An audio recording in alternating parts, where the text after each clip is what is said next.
When we started out to make these DVDs, we knew the world didn't need another training video showing how to do a proper barbell curl or a proper bench press.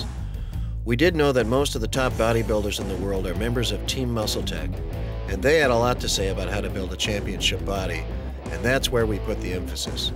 Tips, shortcuts, insights, and even some secrets from the likes of Chris Cormier, recent winner of the San Francisco Championships, Jay Cutler, three-time Arnold Classic champion, and other well-known bodybuilders like Johnny Jackson, Matt Duvall, Branch Warren, King Kamali, and Jeremy Freeman.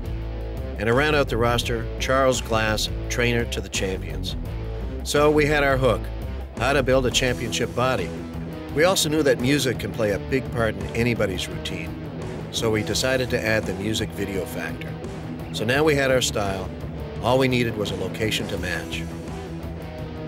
It turned out that the Mr. Olympia was happening in November of 2004, and a lot of our athletes would be competing and would be in contest shape. The location was Las Vegas, and that brought to mind a location I'd heard about and always wanted to shoot at, the Neon Museum, a junkyard of old Vegas signs that had been rescued and stored in a field just outside of town. The hook, the style, that left the substance part to be determined. We didn't want the whole thing to take place in a junkyard. We needed to anchor this DVD in a gym, and every gym that we looked at looked like the last one we looked at. Even our own gym, which is pretty cool, didn't have enough cool, so we built one. I described it as the kind of gym you go to when you die, if you've been good.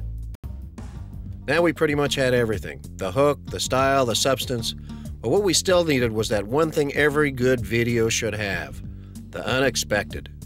That unexpected element came to us when we were flying into Vegas. There it was, the desert. So different, so otherworld. I knew this could be interesting. So we came up with a quick and simple scenario. Not aliens stole my bodybuilders or goofy marvels of muscle. Just three very accomplished bodybuilders, Jay, Johnny, and Dexter, driving like a bat out of hell across the desert. Where were they going? Well, we'll get to that. But to do this car thing right, we were going to need some special gear. Like a chopper and a pilot with no dependents to worry about, a camera car to shoot car to car. We wanted to use all sorts of formats, super slow-mo, high-def tape, Steadicam, mini digital video, and of course the champagne of filmmaking, 35mm film. We also needed some rock-solid car mounts that could grip a 100-pound, $500,000 camera without dropping it and turning it into roadkill. So off we went to shoot it, never thinking to do a background driving check on any of these guys. When all of a sudden one guy loses control and starts heading... No, I'm just kidding. These guys could really drive. They hit their marks and hey, you know what? They weren't bad actors either.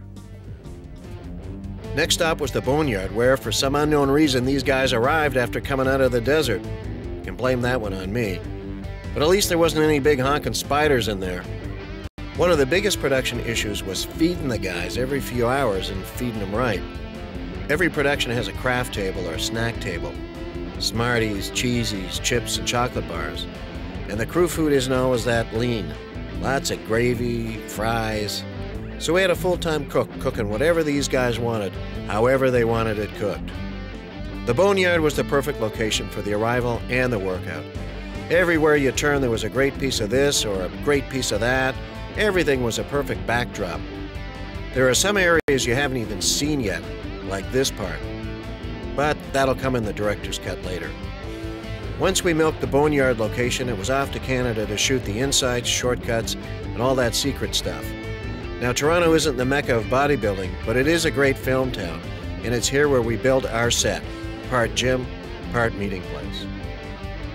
Now, bodybuilders love their sleep, just like any primo athlete, and the 7 a.m. crew call was a little bit of a culture shock for them, but not as much as a shock the crew got when these enormous guys walked in. They didn't know where to look. As men, they just didn't feel comfortable admiring the bodies of other men. And the women on the crew, what a reversal of opinion they're going to have in the next week. Anyway, at any given time, Team MuscleTech can have a roster of somewhere between 75 and 100 athletes signed to represent the company. And from that roster, Martin Pillmajor recommended Christian Boving, a one-time promising bodybuilding champ, who had done some movies. This guy was going to be the interview thread for the Toronto shoot. Christian, please don't be mad at me, but here are a few of the outtakes. Man, what a ride. This concludes the third and final installment. Sorry, I saw installation, I meant to say installment. Action. Man, what a ride. This concludes the third and final installment. Does it say it on here? They're already busy innovating new products and continuing their mission to take bodybuilding into the future. If you'd like to... If you'd like up-to-date information on what Team Muscle Tech is up to, keep checking into teammuscletech.com. Damn it, it's like Team Muscle Tech, Muscle Tech, Team Muscle Tech, Muscle Tech, Team Muscle Tech, Muscle Tech. Mark? Man, what a ride. This concludes the third and final installment in this DVD series. I think you'll agree. The information you've just seen isn't available on any other DVD. Who's talking? I'm just messing with you. Now, if you've seen the DVDs, you'll know that Christian was awesome as a host. He knew his stuff, he knew the guys. He really drew out their knowledge and some personal stuff too. And for 8 long days, we shot over 70 hours of footage, had a combined US and Canadian crew of over 100 technicians, prepared over 1,500 meals, lifted over 10 tons of iron, flew over 75,000 miles, used enough electricity to light up a small town for a month, and made what we hope is a series of DVDs that not only inform and inspire, but also entertain, so you can look at them more than once. Oh, and about the crew, when we were breaking down the set, all the Cell Tech, Nitrotech, and Pump Tech product that was used as display, well, went missing. I guess the crew learned a thing or two about bodybuilding supplements.